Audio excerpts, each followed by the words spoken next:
né? Mas e como que é ser uma das únicas deputadas que tem uma visão prática de mundo, não tá ali só por motivos de ganho pessoal? Como que é ser assim? É difícil? Cara, eu lembro que teve uma votação importante, que eu não vou lembrar qual é, eu sei que ela era importante, que o PDT inteiro falou que era pra votar A, daí tu votou B porque era a tua convicção. Eu falei assim, caralho, essa mina é foda. Essa mina, ela tá votando de acordo com o que ela pensa. Isso foi um bagulho que chamou minha atenção. Foi a Previdência, eu acho. A reforma da Sim. Previdência. Eu acho que esse é um bom exemplo. Obviamente foi um voto difícil, mas é um bom exemplo. Por quê? Muitas pessoas acham que a maior, divisão no Congresso é a esquerda e a direita. Isso não é real. Assim, tem um grupo de esquerda, tem um grupo de direita, tem um grupo ideológico. Mas tem um grupo muito maior que é o fisiológico. Que é esse que a gente estava falando. A pessoa não vai estudar e falar, cara, para mim o mais importante é eficiência, é combate... Não, não é isso. A pessoa vai dizer, ó, a orientação do governo é essa, ou de fulano é essa, e eu vou ganhar a minha emenda, vou ganhar aqui o negócio. Então, só pra gente não ficar achando que a maior diferença é a esquerda e a direita, quando na verdade é de prática. E aí, qual é a minha crítica na questão da Previdência? Cara, eu estudei muito esse tema. Muito, muito mesmo. Eu não faço as coisas de brincadeira. E aí, quando eu olhava para os números da Previdência, a gente via, vamos ver se eu lembro certinho, até 2026, que é daqui 5 anos, né? Daqui 5 anos, de cada R$10 do dinheiro público, 8 ia para pagar a aposentadoria. Ia sobrar 2 para pagar saúde, segurança, educação, tudo. Então, para mim, era muito óbvio que a gente tinha que fazer uma reforma, porque as pessoas passaram a viver mais porque era necessário. E aí tinha uma outra coisa que me doía muito, que é esse Brasil desigual que a gente tem, né?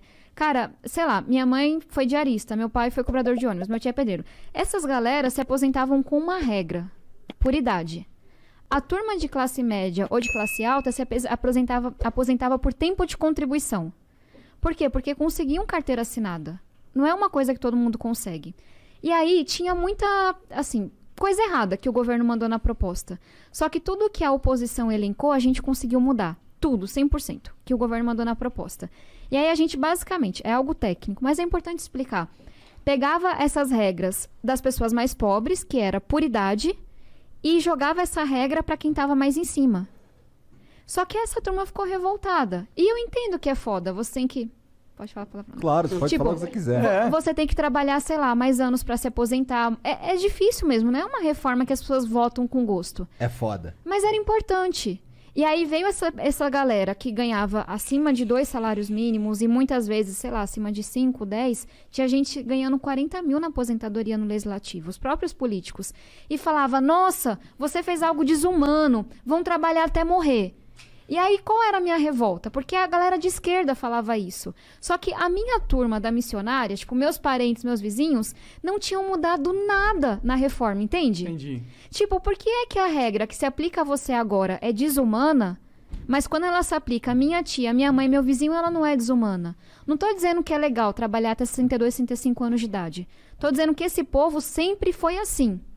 E aí, como é que, enfim, você entende que a esquerda vai defender quem é mais pobre. Sim. Mas aí eu comecei a entender que não, que nem sempre. Às vezes a esquerda vai defender quem está organizado em sindicato, quem está organizado e faz lobby, não quem é trabalhador informal. Outras vezes a esquerda vai dar um voto porque quer estar no poder, que foi um pouco o caso do PDT. O Ciro Gomes defendeu a reforma da Previdência em toda a campanha dele. E eu olhava para a gestão dele no Ceará com muita admiração, sabe? Cara, ele conseguiu juntar a questão social com a questão fiscal. Investiu em educação, mas fez a reforma administrativa que precisava lá na época. Que incrível, sabe? É difícil isso no Brasil. E aí ele defendeu toda a campanha. Quando chegou no governo, e foi uma coisa que ele falou pra mim por telefone, porque ele sabia do meu trabalho para mudar a reforma. Tabata, a política é assim. Tentei falar com o Lupe, não consegui, você vai ter que fazer o que eu tô dizendo, vai ter que votar contra. E Ciro, eu consegui várias mudanças, eu sei que isso é necessário. E ele, não, a política é assim, a gente tá de oposição, isso é um voto político contra o governo Bolsonaro. E ponto negativo pro Cirão aí, né? Mas você entende o meu ponto? Não, eu entendo, eu acho que você tá certíssimo, inclusive. E último ponto sobre esse negócio de ser mulher. Eu não acho que ele teria feito o que ele fez comigo se eu fosse porque foram vários votos no partido, quase 1/3. Mas eu fui a única pessoa que ele xingou, desligou o telefone, eu achando que tava tudo bem. E aí ele sai dando entrevista me xingando, me chamando de vendida, de traidora, dizendo que eu servia a 2 senhores, porque é a cabeça do homem. Se eu disse não à coisa que ele mandou eu fazer, na cabeça dele outro homem disse sim. Ele não conseguia entender que era eu pensando o tempo inteiro, sabe?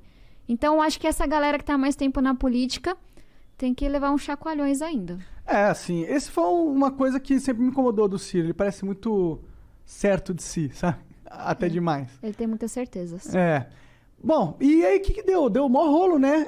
Você até falou que 3 semanas atrás saiu no, Cara, no não veredito, sei lá. Não é fácil enfrentar esse povo, não. Porque qual era a cabeça deles, assim? Eu era uma menina. Pensem, eu tentei dizer isso. Eu cheguei na política chegando mesmo, assim. Não era que eu tinha padrinho, sabe? Morando no mesmo lugar.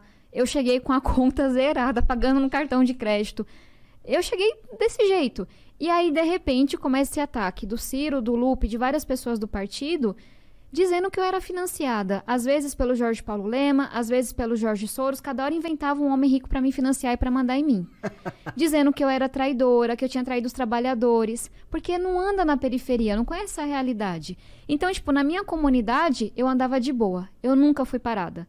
Só que, o que está acontecendo nas redes sociais? Ameaça de morte, ameaça de estupro, gente do partido dizendo que ia acabar com a minha cara, que se eu me visse na rua. Porque, de novo, assim, a gente tá muito violento, né, como país. Só que ser mulher piora as coisas.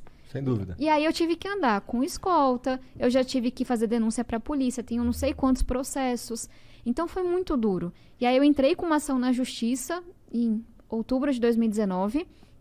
Ela só foi julgada umas 3 semanas atrás. Assim, com quase todos os votos, eu fui liberada do partido por justa causa. E tem uma coisa que é massa, que o ministro Barroso, ele colocou. Tinha violência política de gênero no que o PDT fez com a Tabata. Entendi.